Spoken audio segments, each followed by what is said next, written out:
Je vais vous raconter une conversation que j'ai eue il y a environ 3 ans avec un agent d'enregistrement que je connaissais vaguement. On s'était croisés plusieurs fois sur la même liaison, il m'avait reconnu et entre deux passagers, il m'avait dit quelque chose que je n'ai jamais oublié. Il m'avait regardé avec ce petit sourire de quelqu'un qui s'apprête à dire une vérité qu'il ne dit pas d'habitude et il m'avait dit « Vous savez, la plupart des gens qui perdent des frais de bagages n'auraient pas dû les payer. » Ils ne savaient simplement pas comment ne pas les payer. J'avais demandé ce qu'il voulait dire. Et pendant 5 minutes, les 5 minutes les plus instructives de ma vie de voyageur, il m'avait expliqué les mécanismes précis que les voyageurs informés utilisent pour éviter les frais, pour optimiser leur bagage et pour naviguer le système d'une façon que les compagnies trouvent parfaitement légale mais qu'elles préféreraient que vous n'utilisiez pas. Parce que chaque voyageur qui utilise ces astuces est un voyageur qui ne paie pas les frais qu'elles espèrent encaisser. Cette conversation a changé ma façon de préparer mes bagages depuis lors. Et les astuces que cet agent m'a partiellement révélées, complétées par des années de recherche, de voyages et de discussions avec d'autres initiés, sont exactement ce que je vais vous partager dans cette vidéo.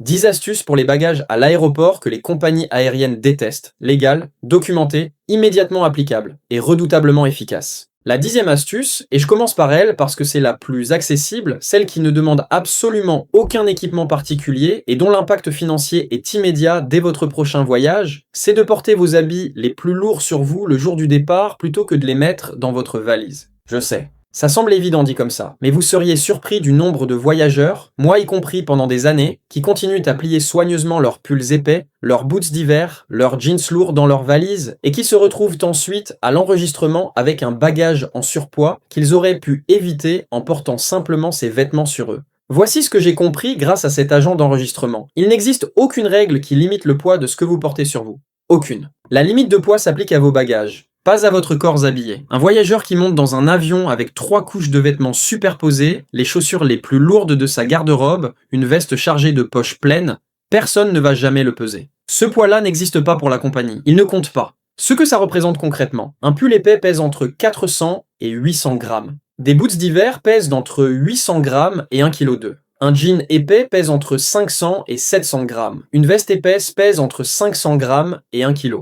En portant simplement ces 4 éléments sur vous, plutôt que de les mettre dans votre valise, vous pouvez récupérer 2 à 3 kg de franchise bagage, sans rien changer à votre valise, sans rien laisser à la maison. 2 à 3 kg qui, au tarif de surpoids de certaines compagnies, entre 10 et 20 € le kilo, représentent une économie réelle sur un seul voyage. La 9e astuce, celle qui m'a été révélée lors de cette même conversation et qui m'a laissé dans un état de légère incrédulité avant que je ne la teste et ne constate par moi-même qu'elle fonctionnait exactement comme décrit. Quand vous voyagez en groupe, en famille, avec des amis, avec des collègues, vous avez le droit de demander à l'enregistrement que vos franchises bagages soient calculées collectivement plutôt qu'individuellement. Si vous êtes 4 personnes avec une franchise de 23 kg chacune, votre franchise collective est de 92 kg et la compagnie peut l'appliquer à l'ensemble de vos bagages plutôt que de vérifier chaque valise individuellement. Ce que ça signifie en pratique, si une de vos valises dépasse de 3 kg et qu'une autre est 3 kg en dessous, le bilan est équilibré et aucun frais de surpoids ne s'applique. Cette compensation entre les bagages d'un même groupe est une pratique que de nombreuses compagnies permettent, mais qui nécessite que vous vous enregistriez ensemble au même comptoir et que vous demandiez explicitement à l'agent de calculer votre franchise collective. L'agent m'avait précisé quelque chose d'important. Cette astuce fonctionne mieux quand vous le demandez avant que l'agent ait commencé à peser les bagages individuellement.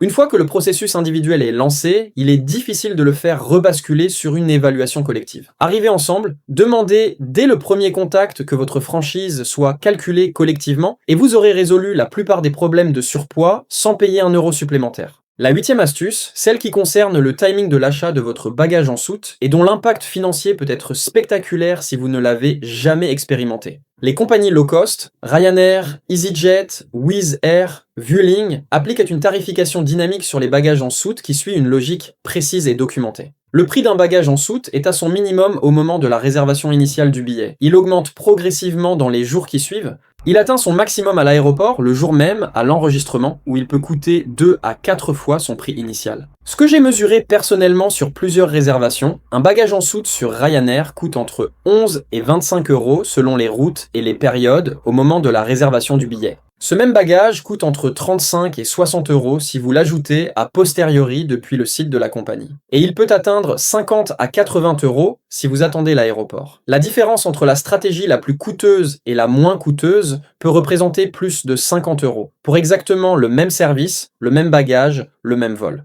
La règle que j'applique systématiquement depuis que j'ai compris ce mécanisme, si j'ai le moindre doute sur le fait que j'aurai besoin d'un bagage en soute, je l'achète immédiatement avec mon billet. Pas le lendemain. Pas après avoir vérifié si je peux tenir en cabine. Immédiatement. Parce que le coût d'un bagage non utilisé est nul, vous ne pouvez pas être remboursé, mais vous n'avez pas de pénalité non plus. Et le coût d'un bagage acheté au mauvais moment peut dépasser de 50 € le prix du bagage acheté au bon moment. Abonnez-vous à cette chaîne si ces astuces vous font économiser de l'argent. Je publie chaque semaine des informations concrètes sur les bagages, les droits des passagers et tout ce que les compagnies aériennes préfèrent que vous ne sachiez pas. Le bouton est juste en dessous et votre abonnement m'aide vraiment à continuer.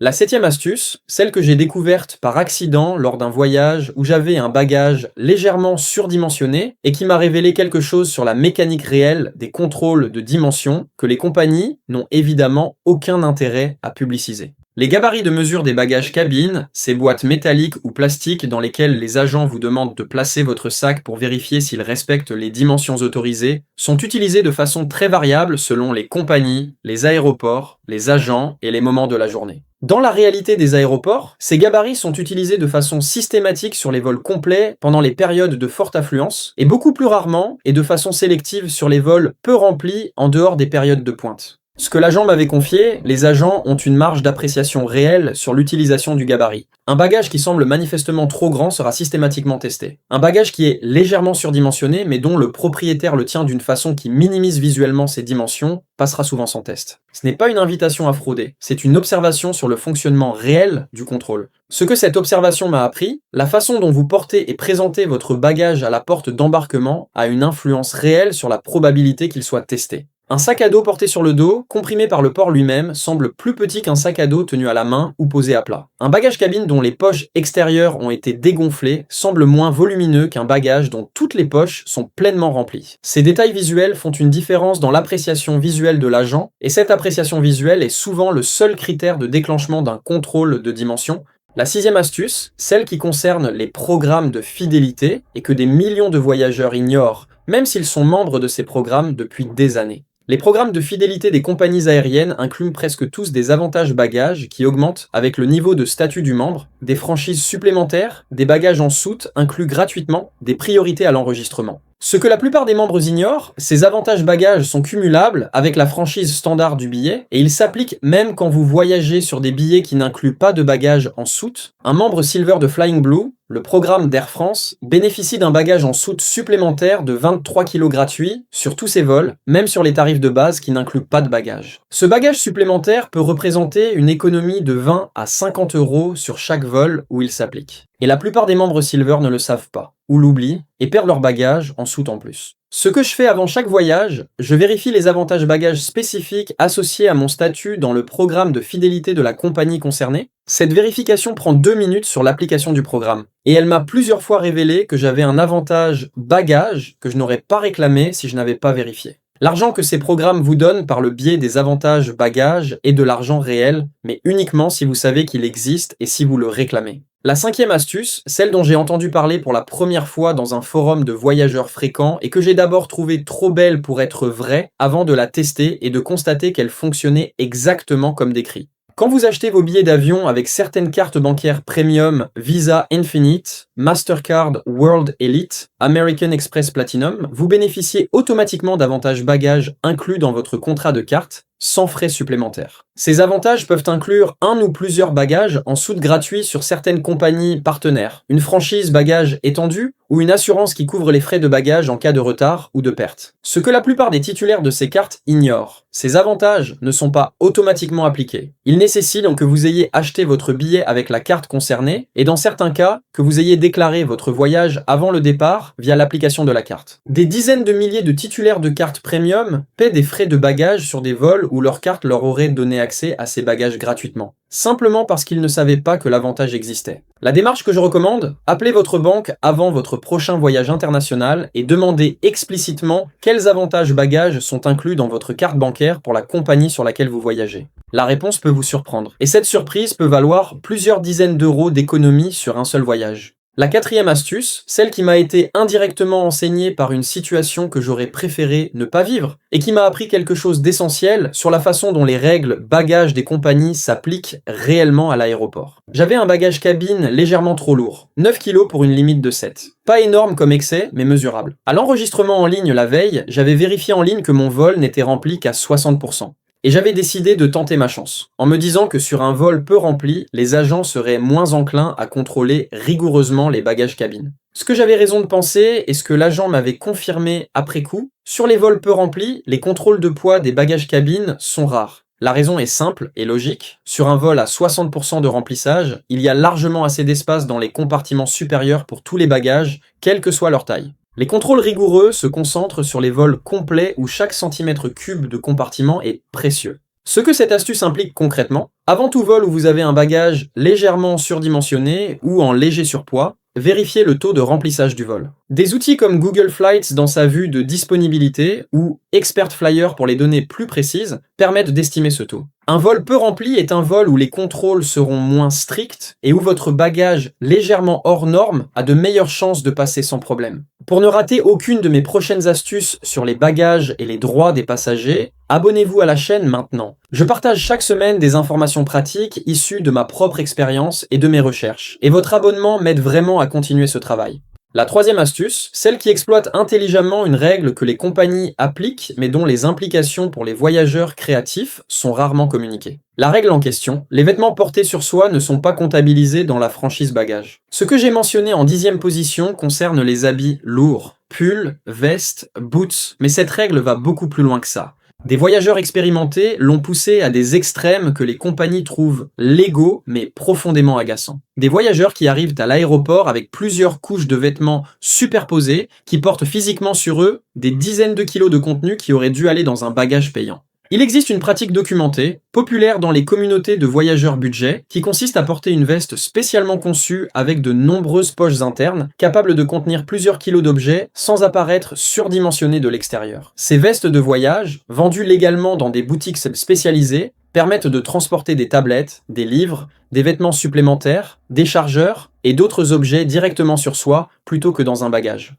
Tout ce qui est porté sur vous est invisible pour la balance de l'enregistrement. Ce que je ne recommande pas, l'excès. Une veste de 20 kg créera une image scanner bizarre et attirera l'attention des agents de sécurité. Mais une veste bien remplie de 5 à 8 kg d'objets légers, tablettes, livres, vêtements fins, câbles, est parfaitement invisible et parfaitement légale. Les compagnies détestent cette pratique. Elle ne viole pourtant aucune règle. Et elle peut vous permettre de voyager léger en bagage tout en ayant tout ce dont vous avez besoin. La deuxième astuce, celle qui concerne l'arrivée à l'aéroport et qui peut vous faire économiser de l'argent dans une situation que vous n'aviez pas anticipée. Vous êtes à la porte d'embarquement. L'agent annonce que le vol est complet et que la compagnie a besoin que certains passagers enregistrent leur bagage cabine en soute gratuitement, pour libérer de l'espace dans les compartiments supérieurs. Des dizaines de voyageurs entendent cette annonce chaque jour dans des aéroports du monde entier et réagissent de la même façon. Ils refusent, parce qu'ils ne veulent pas attendre leur bagage au tapis de récupération à l'arrivée. Ce que les voyageurs qui connaissent cette astuce font, ils acceptent, mais en posant une condition précise avant d'accepter. Quand vous confiez votre bagage cabine à la porte, dans ce contexte, vous avez le droit d'exiger qu'il vous soit restitué à la sortie de l'avion, gate-checked, plutôt qu'au tapis de récupération. Cette restitution immédiate à la porte d'arrivée élimine l'attente au tapis et rend l'opération presque aussi rapide qu'un voyage en bagage cabine normal. Et il y a un bénéfice supplémentaire que la plupart des voyageurs ne voient pas venir. En acceptant volontairement d'enregistrer votre bagage cabine à la porte, vous créez une relation positive avec l'agent d'embarquement qui vous a demandé cette faveur. Cette relation positive, et j'ai testé cette dynamique plusieurs fois, peut se traduire par un surclassement, une attention particulière ou un petit service qui n'aurait pas été offert autrement. La générosité dans les aéroports se paie souvent en nature. Et la première astuce, celle que je place en numéro 1 de cette liste parce qu'elle est la plus radicale, la plus efficace sur la durée, et celle dont l'adoption permanente élimine d'un seul coup pratiquement toutes les catégories de frais bagages que les compagnies espèrent vous faire payer. Je parle du voyage en bagage cabine uniquement. toujours, sur tous les vols, sans exception, ou presque. Je sais que beaucoup d'entre vous ont entendu ce conseil et l'ont écarté parce qu'il leur semblait impossible, contraignant, incompatible avec leurs habitudes de voyage. Je l'ai moi-même écarté pendant des années. Et puis, j'ai eu une conversation avec un consultant qui prenait l'avion 2 à 3 fois par semaine depuis 12 ans, jamais un bagage en soute, jamais 1 euro de frais de bagage, et qui m'a expliqué comment il s'y prenait. La clé n'est pas de moins emporter, la clé est d'emporter différemment. Un sac cabine de 40 litres correctement organisé, avec des vêtements polyvalents, des sacs de compression pour maximiser l'espace, et les habits les plus lourds portés sur soi le jour du voyage, permet de voyager 2 semaines avec tout le nécessaire. Ces voyageurs n'ont pas moins d'affaires que vous. Ils ont juste appris à les organiser d'une façon que les compagnies aériennes trouvent profondément agaçante parce qu'elle élimine leur principale source de revenus annexes. Ce que le voyage en cabine uniquement représente sur une année de voyage régulier, si vous prenez 12 vols par an et que vous évitez en moyenne 30 € de frais de bagages sur chaque vol, vous économisez 360 € par an. Sur 5 ans, 1800 €. Sur 10 ans, 3600 €. De l'argent réel qui s'accumule vol après vol et qui reste dans votre poche plutôt que dans celle de la compagnie qui espérait vous le facturer. Les compagnies aériennes détestent cette pratique avec une intensité proportionnelle aux revenus qu'elle leur fait perdre. Et c'est précisément pour ça que je la place en première position de cette liste. Ces 10 astuces, je les ai réunies dans cette vidéo parce qu'elles représentent ce que cet agent d'enregistrement avait essayé de me dire en 5 minutes entre 2 passagers. Que le système des frais de bagages est conçu pour extraire de l'argent des voyageurs qui ne connaissent pas les règles et que les voyageurs qui les connaissent naviguent dans ce système de façon radicalement différente, sans frauder, sans violer les règles, en les connaissant mieux que la compagnie ne l'espère. Du port des habits lourds le jour du départ, au voyage en cabine uniquement, de la franchise collective en groupe à l'achat du bagage au bon moment, 10 astuces légales, testées, immédiatement applicables. 10 façons de ne pas payer ce que les compagnies espèrent vous faire payer. Et 10 raisons de ne plus jamais arriver à l'enregistrement sans avoir préparé votre stratégie bagage aussi soigneusement que vous avez préparé votre itinéraire. Si cette vidéo vous a appris quelque chose que vous ne saviez pas, laissez un pouce bleu. Ça m'aide vraiment à continuer à produire ce contenu. Abonnez-vous à la chaîne pour ne rater aucune de mes prochaines vidéos. Et dites-moi en commentaire, laquelle de ces 10 astuces vous allez appliquer dès votre prochain voyage? Et combien vous pensez qu'elle va vous faire économiser? Je lis tous les commentaires. À très vite.